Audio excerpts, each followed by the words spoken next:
करे तो मैं का तीसी लगे नंदन।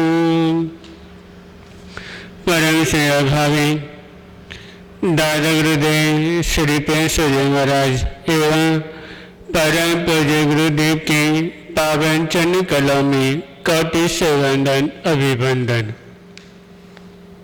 उपस्थित धरती बंधु,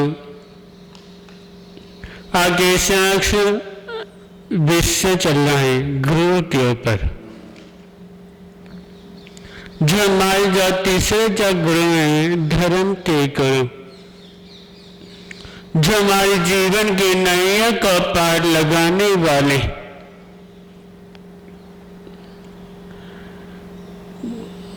जो हमारे जीवन को हरा भरा करने ही वाले। नदी के किनारे में जो घास जो होती है वो हरी भरी उस समय तक रहती है जब तक उसको पानी मिलता रहता है, जब तक नदी का उफान उठकर उस घास पर लगता रहता है उस समय तक वो घास हरी भरी रहती है। यदि जो नदी के किनारे में जो घास जो होती है यदि उसको पानी यदि नहीं मिले, यदि नदी उफान नहीं उठे तो घास धीरे धीरे करके सूख जाती है। तो उसकी तरह ही एक व्यक्ति का भी जीवन होता है।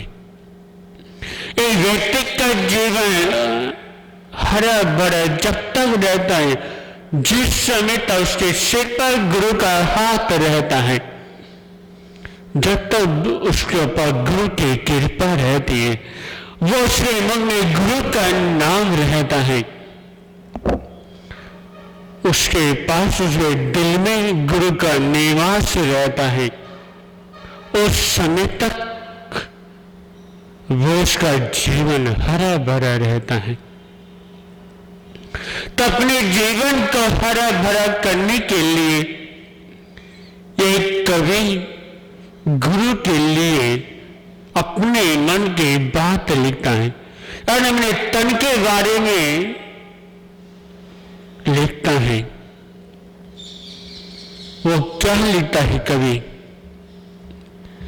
वो लिखने वाले यानी मैंने मस्तक पे गुरु की ज्योति लिख दी। इन्हें कवि अपने गुरु के बारे में कितनी सुंदर बात कह रहा है कि हे मैंने मस्तक पर गुरु की ज्योति लिख दी। इन्हें मेरा मस्तक हमेशा क्या गुरु के चरणों में टिका रहे कि जहां भी मेरे गुरु को देखो, जहां भी मेरे गुरु नजर आए, वहीं पर मेरा मस्तक गुरु के चरणों में झुक जाए। केवल मैंने मस्तक पर ये लिख दी और लिखने वाले मैंने आंखों में लिख दी गुरु की ऐसी ज्योति कि जहां भी मेरी नजर जाए वहीं पे मुझे मेरे गुरु नजर आए। जहां भी जिसे दिशा में ऊपर देखो नीचे जहां पे भी देखो या सपनों में केवल मेरी आंखों के सामने कौन? मेरे गुरु नजर आए। वो लिखने वाले मैंने कानों में लिख दे गुरु की झंकार, यानी हमेशा मेरे कानों में गुरु की वाणी सुनाई दे कि मैं जगह किसी कार्य में दिल लगा हुआ हूं, मैं कहीं पे भी हूं, मेरे कानों में केवल गुरु की वाणी सुनाई दे। यदि मेरे कानों में गुरु की वाणी पढ़ती रहेगी तो मुझे पता चल जाएगा मेरे गुरु मेरे सामने उपस्थित है, मेरे गुरु मेरे आसपास कहीं विराजमान है, मेरे गुरु मुझे पुकार रहे हैं मेरे गुरु मुझे अपनी मीठी वाणी से मेरे मन को शांत करे हैं।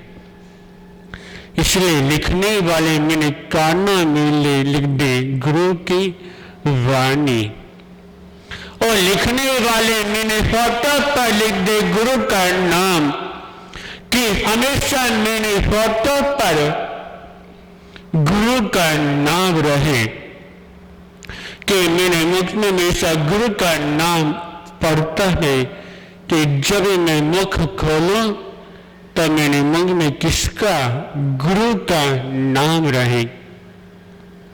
और लिखने वाले मेरे हाथों में लिख दे गुरु की सेवा, इन्हें ए भगवान जो तूने मुझे हाथ दी है, इन हाथों से मैं क्या अपने गुरु की सेवा करूं।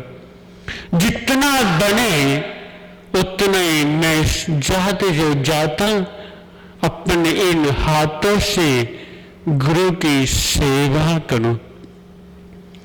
और लिखने वाले मेरे पैरों में लिख दे गुरु की तीर्थ यात्रा, इन्हें मैंने हमेशा एक एक पग का गुरु की तरफ बढ़े।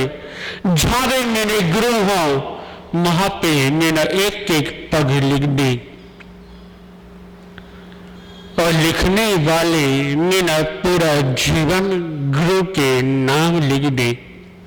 और लिखने वाले ये मत लिखना गुरु से बिछोना, बेशक तो सारे संसार लिख दे।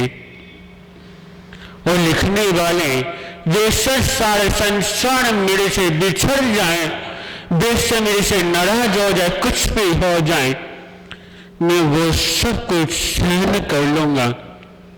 यदि मेरे गुरु मेरे से बिछड़ गए तो मैं कुछ भी सहन नहीं कर सकता। तो यदि मेरे गुरु हैं तो मैंने जीवन को राह से गुजार सकता हूं। यदि मेरे सिर से गुरु का हाथ हट जाए तो मैं जीवन का बिल्कुल भी नहीं बचा सकता। इसलिए मैं केवल ये चाहता हूं कि मेरा पूरा जीवन केवल गुरु के पास ही रहे और कुछ भी नहीं। इसलिए जो जीवन जो होता है, इस जीवन को देने वाले वे हमारे माता पिता हैं, पर ये पापों से बचाने की ताकत किसके अंदर? हमारे गुरु के अंदर होती है। हमें जीवन में रोशनी प्रदान करने वाले कौन? हमारे गुरु होते हैं। हमारे अंदर के अंधकार को खत्म करने वाले हमारे गुरु होते हैं। इसलिए हमें अपने दिल में, अपने मन में किसकी गुरु की ज्योति जगा के रखी। यदि आप अपने दिल के अंदर गुरु की ज्योति जला के रखेंगे तो अपने आप मन में जो अंधकार अपने खत्म ही हो जाएगा। तो इसलिए आप सभी से कहना चाहता हूं, अध्यात्म चाहते मन के अंधकार का खत्म करें तो अपने दिल में गुरु की ज्योति जलाएं। तो आज इतना ही। ओम शांति।